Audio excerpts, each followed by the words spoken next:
Mr. Buckeye. No, and one of the things I also want to point out to you, because you did an outstanding job, Rachel, in going over exactly how foreign intelligence likely was able to try and access NLRB databases. This is more than just the NLRB. Dan is here because he's been brave enough to come forward with what he saw, what he witnessed, what he can actually establish through forensic data. We have heard from others there are many people like Dan, but who are afraid to come forward. And we've also heard that in addition to how the systems were being treated by DOGE within NLRB, what we've also seen is that these systems were also connected to Starlink. Now, why is Starlink critical? Starlink is critical because the information that flows through Starlink goes directly to Russia.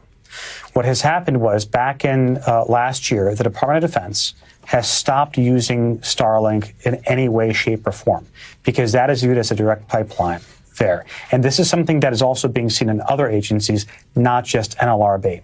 The other thing that's really concerning is that, and I don't want to say that this was done intentionally, it could be done unintentionally by accident by those who are working within DOGE, which is they have allowed certain specific critical infrastructure in other agencies, such as within the Department of Energy, where you have nuclear regulatory agencies overseeing our nuclear stockpile, et cetera, where that has been now opened to the open internet.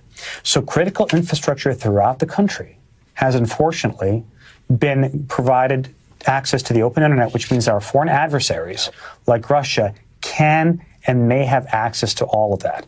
So the way that I would frame this is that what Dan is seeing and what others like Dan are seeing within our government is that this is like Chernobyl and them seeing the control systems light up post-meltdown.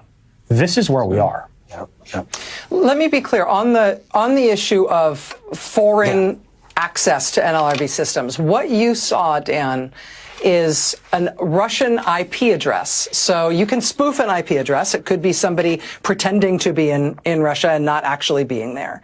Attempting to log into these systems in very close proximity to the time that DOGE was creating, DOGE, as you say, was creating accounts in order to access these systems. But there's no proof of who that was or if, in fact, that was, a foreign intelligence service or even a foreign actor, right? It was just a Russian IP address, right? So there are some caveats, but to the effect, yes, it was the same geolocation multiple times, and it's just one of the small factors that adds up to the bigger picture. You have one of these, you consider it maybe a fluke, but you have 40 or 50 of these indicators, and the bigger picture becomes clear. Let me ask you about the threat that you received, Dan. You and your colleagues at NLRB had decided to pursue a formal investigation into what you regarded as a breach of the data and systems at your agency. You prepared a request to CISA at the Department of Homeland Security to help you with that investigation. And then you received a threat at your home where you live? Where I hadn't lived for too long either. I've only been there 2 months. The only place that I've actually updated that address is in the OPM database for my payroll with the government. That's really, I haven't even updated my bank card yet. So can you tell us about the character of the threat? I think it was vague enough to not be. Can I just? I can jump in there for Dan because this is actually quite difficult for him to talk about because it is quite personal. So this is a letter who somebody had drafted. And within the letter, there was specific information about Dan that can only be obtained through, for example, internal databases within the government.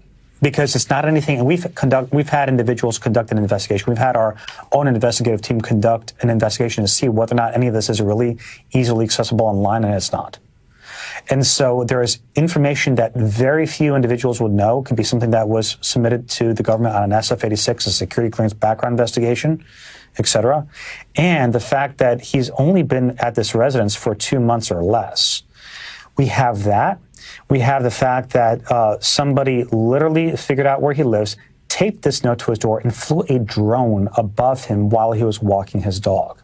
I mean, I've only seen this once or twice. And the people that I